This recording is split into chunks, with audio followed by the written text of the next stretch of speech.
Okay, so now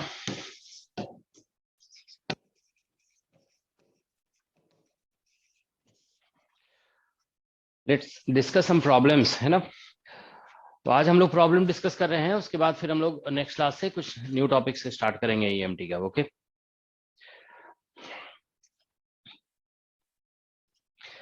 बताइए क्या question है।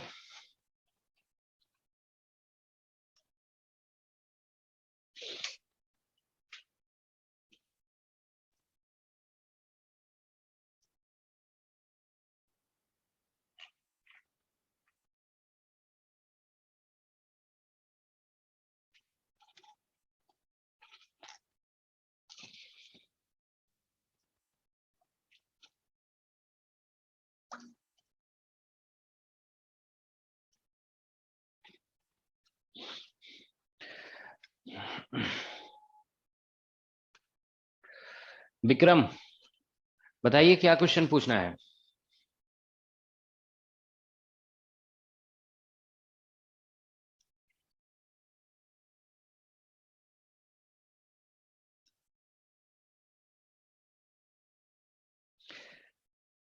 नेक्स्ट, सनी कुमार, क्या क्वेश्चन है।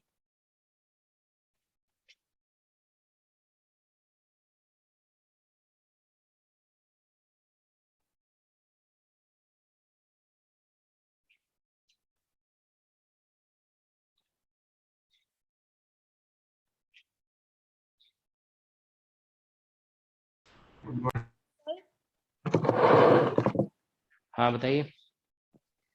सर हमने एसिम्प्टोटिक वेरिएशन में एक क्वेश्चन पढ़ा था कि स्फीयर में रो दे रखा है अल्फा और कोस थीटा। सर हमने इलेक्ट्रिक फील्ड निकाला और दूसरे क्वेश्चन में रो दे रखा था के साइन थीटा। सर उन दोनों में इलेक्ट्रिक फील्ड डिफरेंस है, वो चीज समझ में नहीं आई। तो कैसे पता करते हैं, समझ में कैसे, डायरेक्ट समझ में तो नहीं आएगा ना। उसमें कैसे पता करते हैं।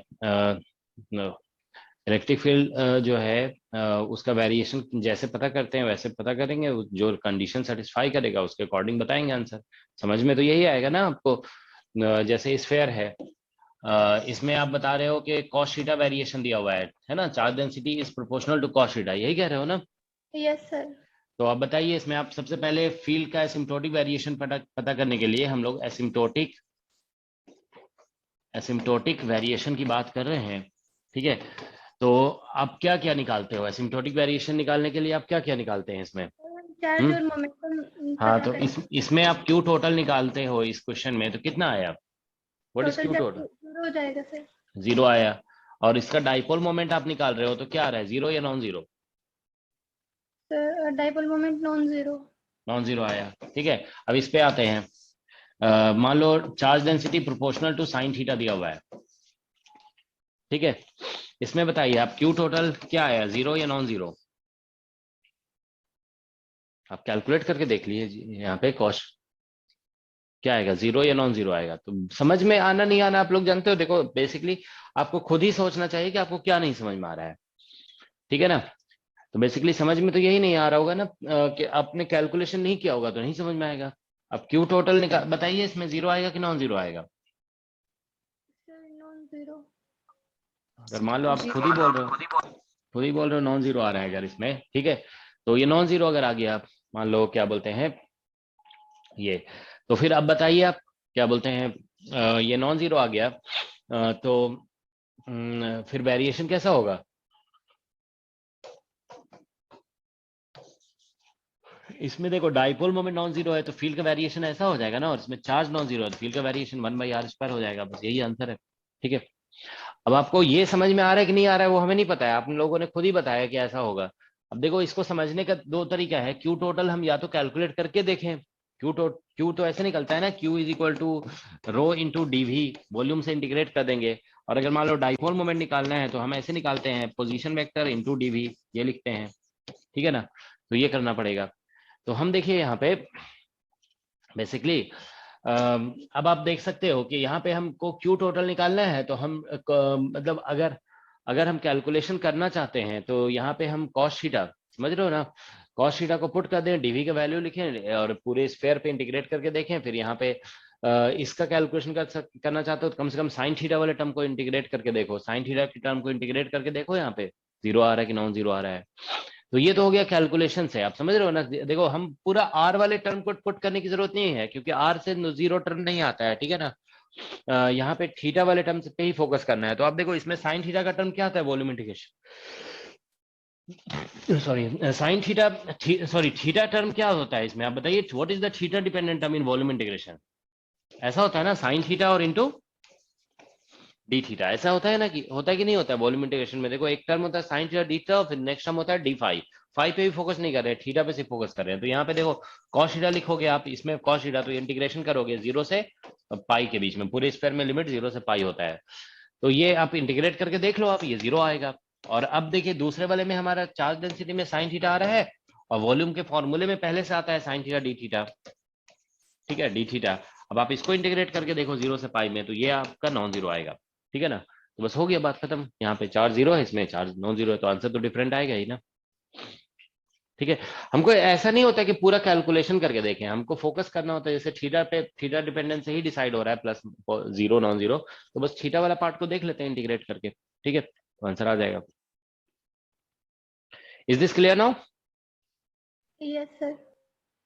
ठीक है, नेक्स्ट बताइए।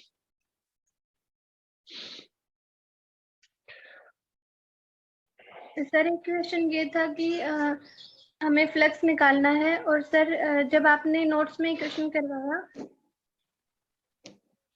हाँ तो फ्लक्स सर निकालना है। हमारा E dot D S cos theta आ जाएगा।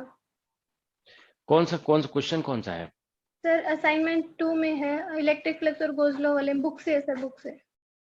एक मिनट, पेज नंबर बताओ। Page number 122।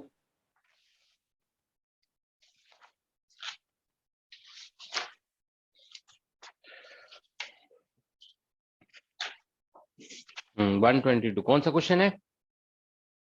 Sir third question. अरे ऐसा क्वेश्चन तो हम करवा चुके हैं क्लास में,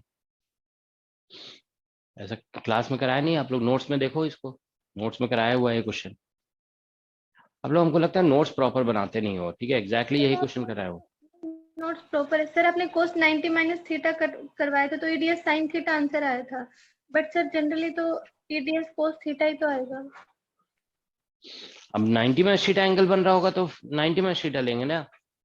अब जैसे मान लीजिए आपका क्वेश्चन कोई सरफेस है, मान लीजिए ऐसा बोला हुआ है कि ये वाला, ये हमारा मान लो सरफेस है, ठीक है, ये सरफेस है, ठीक है। और आप लोग देखो बहुत ध्यान से जो है ना कॉन्सेप्ट्स पे फोकस नहीं कर रहे हो, ठीक है, ध्यान नहीं लगा रहे हो, ठीक है। देखो सरफेस जो है हमारा ये है, और मान लो इलेक्ट्रिक फील्ड इधर है, तो इसका नॉर्मल इस डायरेक्शन में है, ठीक है ना। कुछ भी बोलते हो उल्टा पुल्टा, ठीक है। देखो यहाँ पे मान लो ये वाला एंगल दिया हुआ है, अब हम आपसे बोलते हैं कि ई डॉट डी एस निकालो, ई डॉट डी एस, ठीक है ना। देखो रटी रटाई विद्या से कुछ नहीं होगा, आपको अपना मतलब फोकस करना पड़ेगा कॉन्सेप्ट पे, ठीक है। अब बताइए आप ई डॉट डी एस क्या लिखे हम यहाँ पे, E D S cos theta लिखे या साइन थीटा लिखे, आप बताइए इस फिगर में क्या लिखे हम, कॉस थीटा लिखे? हाँ कोस थीटा। कॉस थीटा लिख दें, बताइए और लोग बताइए इनको।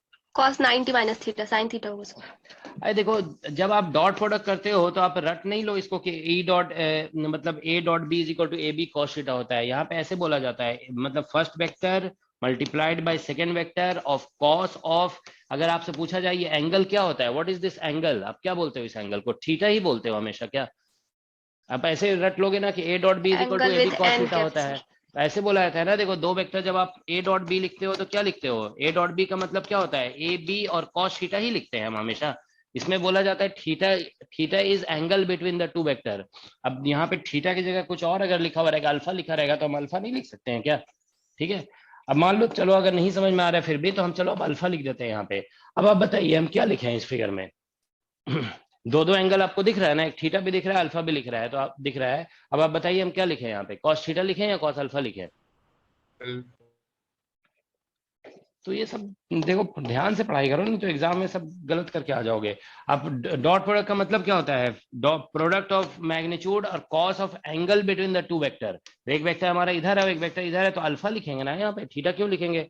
अब यहाँ पे ई डी एस है, ई डी एस और कॉस ऑफ थीटा, यहाँ पे हमको अल्फा दिख रहा है यहाँ पे कि 90 माइनस थीटा होगा, तो यहाँ पे 90 माइनस थीटा लिखेंगे, तो यहाँ पे फिर साइन थीटा हो जाएगा, E D S sine theta, ठीक है। तो थोड़ा ध्यान लगाकर पढ़ाई करिए आप लोग, ठीक है। ऐसे रटने वाली चीज से फिर गलती हो जाएगा एग्जाम में। ओके, ठीक है।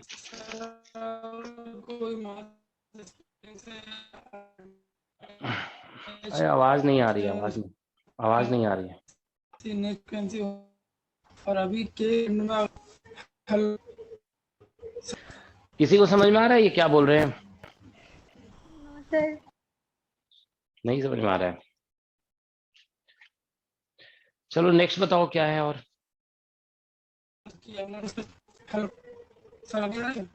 अभी भी नहीं आया।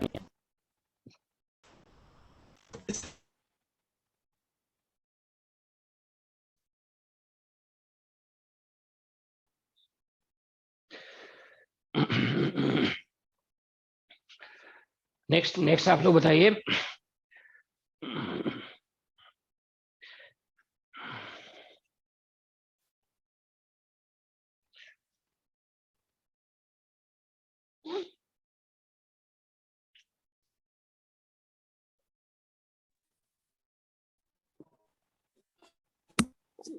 सर असाइनमेंट 2 में पेज नंबर 126, पेज 126 उसमें 29 हाँ, कौन सा क्वेश्चन है? 29 में 29 करवा चुके हैं क्लास में। अच्छा, ये करवाए नहीं थे शायद, करने दिए थे हम, है ना, क्लास में आप लोग को करने बोले थे ना क्लास में, करवाए नहीं थे। हाँ, तो ये नहीं बन रहा है। सर उसमें सर 6 आ रहा है सर, मतलब नहीं 8 आएगा, 8 आएगा। देखो हम बता देते हैं इसमें। देखो क्वेश्चन ऐसा है ना, देखो इसमें क्या है, ये ऐसे करके एक स्फेयर दिया हुआ है। देखो यहाँ पे ये स्फेयर दिया हुआ है। ओके, ये क्वेश्चन नंबर 29 है। पेज आप देख लोगे, जो हार्ड कॉपी स्टडी मटेरियल का है उसमें 126 पे है ये, ठीक है ना। तो इसमें ये फिर एक हाफ स्फेयर इससे कट कर दिया गया है ऐसे करके, ठीक है ना। ये ऐसा है, जो यहाँ पे ये हाफ स्क्वायर कट कर दिया गया, ठीक है। तो देखिए बच गया इसमें इतना पोर्शन, ठीक है ना। ये जो पोर्शन है ना, ये बचा हुआ पोर्शन है इसमें, ठीक है ये, ठीक है। तो this portion is the remaining portion, ठीक है। तो ऐसा है। अब देखिए इसमें क्वेश्चन बोला गया है कि हमें इलेक्ट्रिक फील्ड जो है ना, ये इसको ओरिजिन माना गया है। दिस इज ओरिजिन, इसका रेडियस कुछ दिया हुआ है, radius is given to be R दिया हुआ रेडियस, ठीक है ना। इस डायरेक्शन को इसमें जेड डायरेक्शन बोला गया है, दिस इज जेड।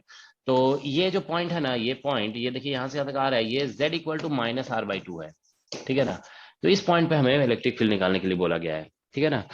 तो क्वेश्चन देखिए बेसिक है इसमें, ठीक है। देखिए इसमें आपको क्या करना पड़ेगा, इस पॉइंट को मान लो हम P बोल देते हैं। तो इलेक्ट्रिक फील्ड एट P निकालना है ना अगर आपको, तो इलेक्ट्रिक फील्ड ऑफ आपको निकालना होगा बिग स्फेयर, ठीक है ना, बिग स्फेयर, ठीक है, माइनस पहले पूरा बिग स्फेयर से फील्ड निकाल दो यहाँ पे, ठीक है ना। और उसके बाद उसमें से माइनस कर दोगे electric field of small sphere, small sphere, दोनों को माइनस करेंगे, ठीक है ना। तो देखिए क्या होगा कि इस बिग स्फेयर से जब फील्ड निकाल रहे होंगे ना, तो ये जो पॉइंट है वो बिग स्फेयर के अंदर है, तो इसलिए इनसाइड का फॉर्मूला लगेगा यहाँ पे। और ये जो पॉइंट है ना, ये छोटे वाले स्फेयर के बाहर है। देखो इस पोर्शन के बाहर आ गया ना ये, इसमें आउटसाइड का फॉर्मूला लगेगा। तो बिग का फॉर्मूला जो है ना इनसाइड में ऐसा होता है, देखो ρr/3ε0 होता है, ठीक है ना। तो ये अभी इसको मान लो, अभी यहाँ पे ऐसे लिख दो बिग स्फेयर, ठीक है ना। अभी देखो हम इसको कॉन्सेप्ट बताएंगे क्या है। ये बिग स्फेयर से हम निकाल रहे हैं ना अभी। और ये जो है ना आउटसाइड में जो फॉर्मूला होता है ना, या इसको चलो ऐसे भी R1 लिख देते हैं। बिग, यहाँ पे R1 लिख दो, मतलब बिग स्फेयर के R1 जो लिखा जा रहा है ना, वो पहले वाले के लिए, बिग स्फेयर के लिए लिखा जा रहा है, ठीक है ना। अब हम स्मॉल स्फेयर के लिए आउटसाइड, देखो ये जो पॉइंट है स्मॉल स्फेयर के लिए आउटसाइड है। तो अगर स्फेयर में यूनिफॉर्म वॉल्यूम चार्ज है, ठीक है ना, यूनिफॉर्म वॉल्यूम चार्ज है, तो उसका फील्ड आउटसाइड में आप कितना लिखते हो, what is the field outside, बताइए। फील्ड, हाँ, ρr3/3ε0 और r², ठीक है ना, ये लिखते हैं। तो इसमें अभी ऐसा करो 2 सब जगह लिख दो, नहीं तो ऐसे नहीं करोगे ना तो गलती का ज्यादा चांस होता है, ठीक है ना। So this is what you will have to do. Okay, आपको यहाँ 2 लिखना पड़ेगा, जो भी अननोन टर्म है ना उसके जगह 2 लिख दो, इसमें पहले वाले में 1 लिख दो, तो मिस्टेक का चांस नहीं होता है। स्मॉल आर जो लिखते हैं ना हम लोग, हमेशा ध्यान रखोगे ये बेसिकली डिस्टेंस फ्रॉम सेंटर होता है। तो बिग स्फेयर के लिए पॉइंट पी का डिस्टेंस फ्रॉम सेंटर आप देखो ये r/2 है, तो यहाँ पे रो r/2 लिख दोगे और डिवाइड बाय 3 एप्सिलॉन नॉट हो जाएगा माइनस ये रो, और ये कैपिटल आर जो होता है ना वो रेडियस होता है। तो अभी हम ये स्मॉल स्फेयर के लिए लिख रहे हैं ना, this we are writing for small sphere. तो स्मॉल स्फेयर का जो रेडियस है ना, आप देखिए ये जो रेडियस है वो r/2 है, तो इसमें आपको r/2 लिखना पड़ेगा यहाँ पे, इसका होल क्यूब हो जाएगा और 3 एप्सिलॉन नॉट। और स्मॉल स्फेयर का सेंटर से इस पॉइंट का डिस्टेंस, ये जो स्मॉल आर होता है ना वो हमेशा डिस्टेंस फ्रॉम सेंटर होता है, ठीक है ना। तो इसके सेंटर से इस पॉइंट का डिस्टेंस आप लिखेंगे ना, तो ये r/2 तो ये r हो जाएगा, ठीक है। तो ये r² हो गया। अब आप इसको माइनस करके देख लीजिए, ठीक है ना, इसको माइनस करोगे ना तो बेसिकली आप देखिए यहाँ पे 1 रो r/3 एप्सिलॉन नॉट तो कॉमन हो जाएगा, ठीक है ना, 1/2 होगा ये माइनस, इधर से आप देखेंगे तो 1/8 आ जाएगा, ठीक है ना, दैट्स व्हाट यू गेट। तो ये बेसिकली 3 आ जाएगा ऊपर में, 3 3 कैंसिल हो जाएगा, तो रो r/8 एप्सिलॉन नॉट होगा, यही आंसर आ रहा है, ठीक है। तो रो r/, इसका आंसर 8 है, ठीक है ना, यहाँ पे n जो लिखा है ना, n का वैल्यू 8 आ रहा है, ओके। नेक्स्ट बताइए। ये सभी जानते हो बहुत बेसिक क्वेश्चंस हैं, ठीक है, जानते हो, देखो आपको हम बता रहे हैं ये सब क्वेश्चंस आसान है, लेकिन फिर भी जैसे अभी नहीं सॉल्व हुआ ना वो कोई बात नहीं, अभी सॉल्व नहीं हुआ, लेकिन जानते हो आप अब जो बताया जा रहा है ना इस पे बहुत ध्यान से फोकस करिए कि कैसे किया गया सॉल्व। बिल्कुल भी डिफिकल्ट टास्क नहीं है ये, ठीक है। अगर जानते हो अगर आप इस पे फोकस कर लोगे ना, बहुत स्टूडेंट जानते हो क्या कहते हैं कि हाँ चलो ऐसे ऐसे जल्दी जल्दी नोट करना शुरू कर देते हैं कि नोट कर रहे हैं, ठीक है ना। आपको हम बता रहे हैं, जैसे हम लोग भी जानते हो आईआईटी में जाते थे ना क्लास करने के लिए, ठीक है, या अदर स्टूडेंट्स को भी हम लोग देखते थे, तो जानते हो बहुत लोग तो ऐसे आते थे क्लास में, मतलब कई बार हम लोग भी ऐसा कर लेते थे, ठीक है ना, मतलब के कॉपी भी लेके नहीं जाते थे, ठीक है। आप लोग अगर कभी गए हैं बड़े इंस्टीट्यूट्स में आईआईटी वगैरह में तो आप देखोगे कि आधे बच्चे जो है ना तो कॉपी भी लेके नहीं आते हैं, ठीक है। वो तो मतलब कुछ नोट भी नहीं करते, आराम से बैठे रहते हैं बस, वहां पे सिर्फ देख फोकस किया जाता है, नोटिस किया जाता है कि चल क्या रहा है, ठीक है ना। नोट करने से क्या होता है, नोट करने से कुछ नहीं होता है, ठीक है, अगर आपने नोटिस नहीं किया। नोट करना इंपॉर्टेंट नहीं है, नोटिस करना इंपॉर्टेंट है कि क्या चल रहा है यहाँ पे, ठीक है ना। तो इस चीज को जरूर नोटिस क्या करो, देखो यहाँ पे ये r1 r2 क्यों लिखा गया, मिस्टेक ना हो इसलिए लिखा गया। r1 जो होगा ये बिग स्फेयर के सेंटर से डिस्टेंस होगा, r2 जो होगा वो छोटे स्फेयर के लिए लिखा गया तो छोटे स्फेयर के सेंटर से डिस्टेंस होगा, r2 जो ये कैपिटल R2 लिखा गया ये एक छोटे स्फेयर का रेडियस है। तो ये सब चीजों को नोटिस करना बहुत जरूरी होता है, ठीक है ना। तो ये चीज ध्यान दिया करो आप लोग, ठीक है ना। अब ये क्वेश्चन आपने एक सीख लिया ना, अब ऐसे जानते हो कई क्वेश्चंस बन सकते हैं, ठीक है, तो वो सभी में यही कॉन्सेप्ट लगेगा आपको, ठीक है ना, you should be able to solve all those questions, ठीक है। चलिए ठीक है, नेक्स्ट बताइए। सर जैसे कि कोई स्प्रिंग पर मास m से कनेक्टेड है और उसकी नेचुरल फ्रीक्वेंसी ओमेगा दी हुई है, और अभी मास पर चार्ज q देकर एक्सटर्नल फील्ड ई में दे दिया, तो उसकी कल नेक्स्ट क्लास में तो फ्रीक्वेंसी प्रीवियस में तो बताए थे हम, प्रीवियस क्लास में बताइए, बताए थे कि नहीं बताए थे? बताइए, जो लोग प्रेजेंट है वो लोग। नहीं था सर। हाँ बताए थे ना, तो फिर तुम लोग प्रेजेंट नहीं रहते तो कम से कम स्पीड बढ़ा के देख लिया कर, नहीं स्पीड बढ़ा के देख लिया करो, ठीक है ना। वो बताया हुआ है देख लोगे, ठीक है ना, उसमें सब ये भी बता दिया था। क्या आंसर था, कोई बताइए उसका क्या आंसर था। स्प्रिंग मास सिस्टम है, अगर इलेक्ट्रिक फील्ड अप्लाई कर देंगे तो क्या आंसर आया था, क्या इफेक्ट होता है उसका।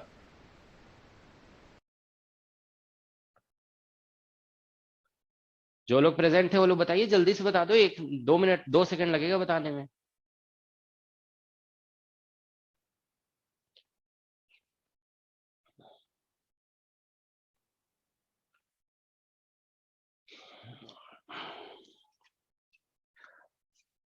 देखो उसमें बताया गया था कि फ्रीक्वेंसी जो है ना चेंज नहीं होता है, और उसका जो है ना इक्विलिब्रियम पोजीशन चेंज हो जाता है, ठीक है ना। इलेक्ट्रिक फील्ड अप्लाई करेंगे देख लोगे, उसको एक्सप्लेन किया गया था कैसे हम इसका कंक्लूजन निकालते हैं, ठीक है। ओके नेक्स्ट, नेक्स्ट पूछिए, नेक्स्ट क्या है।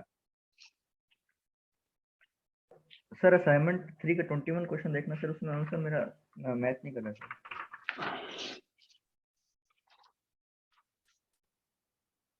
असाइनमेंट 3 क्वेश्चन 21 बोला गया, charge Q is distributed over 2 concentric hollow spheres of radii r and capital R such that their surface densities are equal. The common potential at center is okay. A charge q is distributed over 2 concentric hollow sphere of radius r and capital R, ठीक है, such that densities are equal, common potential at center is. देखो ये question जो है ना, मतलब थोड़ा सा लैंग्वेज का प्रॉब्लम है इस क्वेश्चन में। आप क्वेश्चन हो सकता है समझे नहीं होंगे, इसलिए नहीं बना, ठीक है ना। क्वेश्चन ऐसा है, देखिए ये जो है ना, ऐसा है, ये एक स्फेयर है, इसका रेडियस मान लो स्मॉल आर है और इसका रेडियस दिया हुआ है कैपिटल आर, ठीक है। अब बताइए अंदर वाले पे कितना चार्ज है और बाहर वाले पे कितना चार्ज है। What is the charge on the two spheres. Sir दोनों को मिला के क्यू है ना सर। हाँ, दोनों को मिला के क्यू है, तो अब जितना समझ गया तब तो आ ही जाना चाहिए आंसर। ये क्यू दोनों को मिला, a charge Q is distributed on two spheres, ऐसे लिखा है ना, चार्ज क्यू इज डिस्ट्रीब्यूटेड, ठीक है ना। ऐसा नहीं लिखा हुआ है कि charge Q is given to each of the sphere, ऐसे नहीं लिखा हुआ है कि दोनों पे चार्ज क्यू दिया गया, ऐसा नहीं है। चार्ज क्यू को दोनों में डिवाइड कर दिया गया, तो इसका मतलब यहाँ पे Q1 प्लस Q2 जो होगा ना, that will be equal to Q, ठीक है ना। तो ये हो गया, तो ये पहला इक्वेशन हो गया। अब दोनों की डेंसिटी बोल दिया गया इक्वल है, सिग्मा 1 इक्वल टू सिग्मा 2, ठीक है ना। तो सिग्मा 1 ऐसे लिखोगे Q upon 4πr² is equal to Q2 upon 4π capital R square हो जाएगा, ठीक है। तो 4π कैंसिल हो गया, तो यहां से आ जाएगा Q1, देखो यहां से Q1 upon R square equal to Q2 upon capital R square. ये हमारा सेकेंड इक्वेशन हो गया, sorry second equation. Is that okay. तो ये आ गया। तो अब हम लोग देखो यहाँ पे ये दो इक्वेशन दिया हुआ है, तो दोनों को सॉल्व कर लो पहले। सॉल्व 1 एंड 2, 1 और 2 को सॉल्व कर दो, तो Q1 Q2 निकल आएगा, Q1 निकल आएगा, Q2 निकल आएगा। कितना निकल रहा है Q1 Q2, देखो जरा। Q2 हम निकालेंगे, अगर Q1 निकालेंगे तो ये निकल जाएगा हमारा Q इंटू आर स्क्वायर और डिवाइडेड बाई आर स्क्वायर और प्लस स्मॉल आर स्क्वायर। और Q2 निकालोगे ना तो ये हमारा निकलेगा, हाँ, Q2 is equal to capital Q into capital R square upon, ठीक है ना, और आर स्क्वायर और प्लस स्मॉल आर स्क्वायर, ठीक है।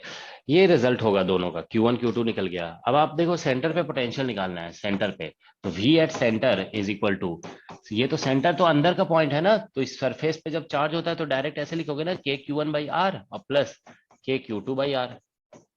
सुपरपोजिशन प्रिंसिपल लगता है ना पोटेंशियल के केस में। तो पहले इस चार्ज से पोटेंशियल निकालेंगे, फिर इस चार्ज से पोटेंशियल निकाल कर दोनों को ऐड कर देंगे, ठीक है। तो यहाँ पे इसकी वजह से तो अंदर में KQ/स्मॉल r हो जाएगा, इसका रेडियस है, ठीक है ना, और इससे KQ/कैपिटल R हो जाएगा, ठीक है। बस Q1 Q2 पुट कर दो तो आंसर आ जाएगा, ठीक है। तो अब इसको देख लो सॉल्व करके आंसर आ रहा है कि नहीं आ रहा है।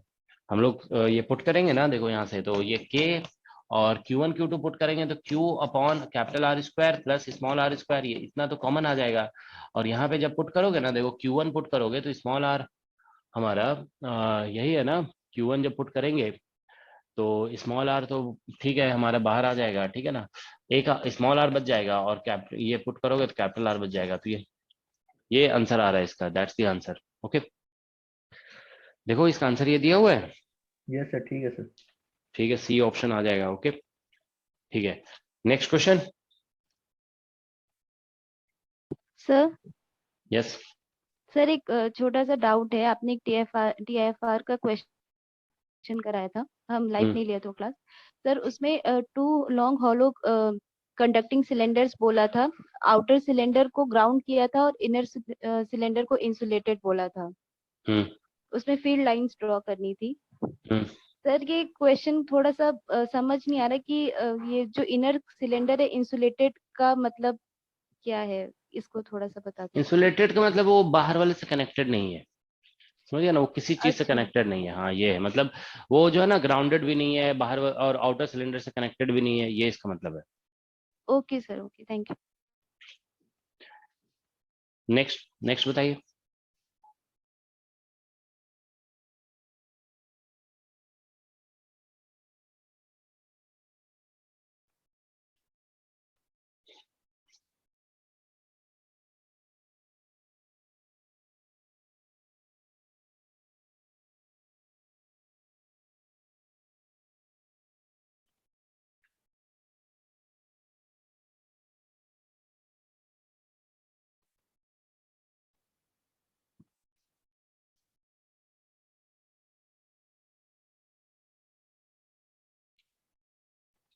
कम हो गया क्या सभी?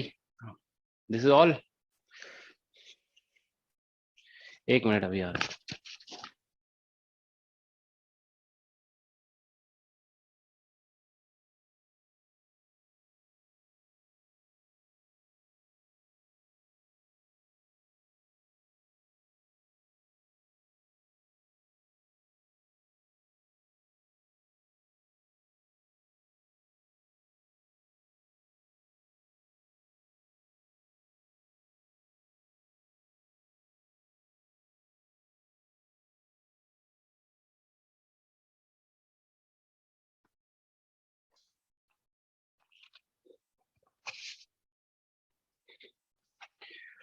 हेलो, आवाज आ रही है? Yes sir. हाँ बताइए, नेक्स्ट।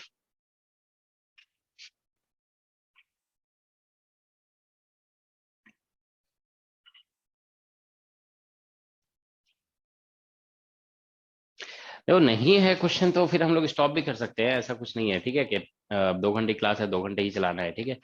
अगर डाउट नहीं है तो आप लोग स्टॉप करते हैं, आप लोग जाके खुद से रिवीजन करिए। आज टेस्ट होगा आप लोग का, ईएमटी फुल ईएमटी का टेस्ट है आज, ठीक है ना।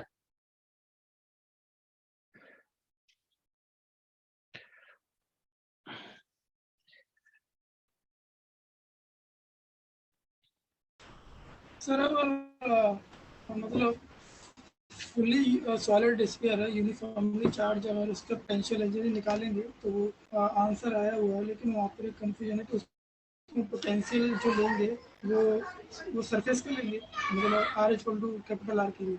नहीं, स्फेयर के अंदर क्या बोलते हैं, चार्ज है ना, वॉल्यूम में चार्ज है ना। हाँ, तो ऐसे तो उसका तो हम कैलकुलेशन कराए थे ना, कराए थे कि नहीं कराए थे? नहीं आंसर लिखे थे डायरेक्ट। नहीं आंसर नहीं लिखे थे, उसका अंदर का भी एनर्जी निकाले थे, बाहर का भी निकाले थे, रेशियो भी बताए थे, 1/5 नहीं बताए थे रेशियो। अब बताइए, अंदर का रेशियो और बाहर का रेशियो, फिर 1/5 या 5 ऐसा कुछ बताए थे, डायरेक्ट कैसे लिखे थे, दोनों निकलवाए थे, ठीक है। उसका अगर आंसर देखो दूसरे वाले मेथड से निकालना है ना, आप लोग भूल जाते हो इस क्या बोलते हैं, ये बिल्कुल बताया गया है। देखो अगर आपको इस तरह से कैलकुलेट करना है तो देखो इसमें चार्ज डेंसिटी रो है, इसका रेडियस कैपिटल आर है, ठीक है ना। या इसमें टोटल चार्ज मान लो कैपिटल क्यू है, ठीक है ना। तो अगर आपको इस फॉर्मूले से निकालना है एनर्जी इज इक्वल टू 1/2 और into V into D Q, अगर इससे निकालना है तो देखो 1/2 और v का वैल्यू इसमें हम लोग लिखते हैं KQ/2r³, ठीक है ना। और 3r² माइनस r² ऐसे लिखते हैं ना। देखो इसमें क्या होगा, dq आपका सरफेस पे कैसे ले सकते हो, चार्ज जब हर जगह पे है तो ऐसे लोगे ना, यहाँ पे आप ऐसे dq लोगे और इसका सेंटर से डिस्टेंस r, तो जहां पे dq लेते हैं ना उसी लोकेशन का पोटेंशियल भी लिया जाता है, ठीक है ना। तो dq हम ले रहे हैं यहाँ पे, तो इसी लोकेशन का पोटेंशियल लेंगे, तो dq को आप ऐसे लिख देते हो 4πr² और dr, ठीक है ना। ये लिख दोगे है ना, और इंटू रो, यही तो लिखोगे ना, this is what you will write, is that okay.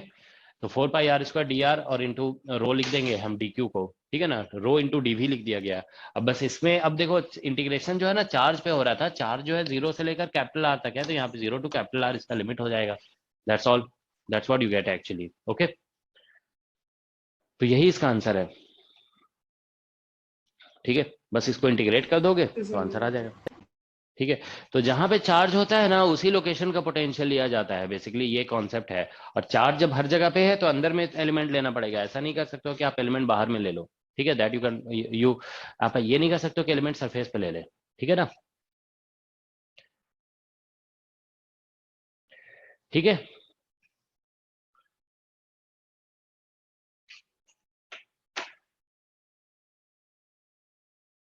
Anything else?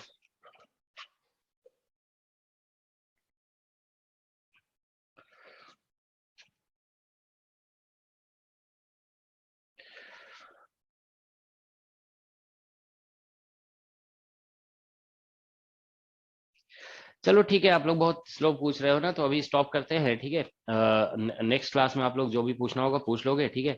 मतलब नेक्स्ट डाउट क्लास में, अब नेक्स्ट तो हम नया टॉपिक स्टार्ट करेंगे। आप लोग अच्छी तरह से अभी आपके पास 4-5 घंटा है पढ़ने के लिए, ठीक है ना, आप इसको अच्छी तरह से रिवाइज कर लें। और फिर हम लोग जो है ना इवनिंग में आपका टेस्ट होगा 6:30 पे, ठीक है। ठीक है, तो स्टॉप करें। Okay sir. जी जी ओके सर।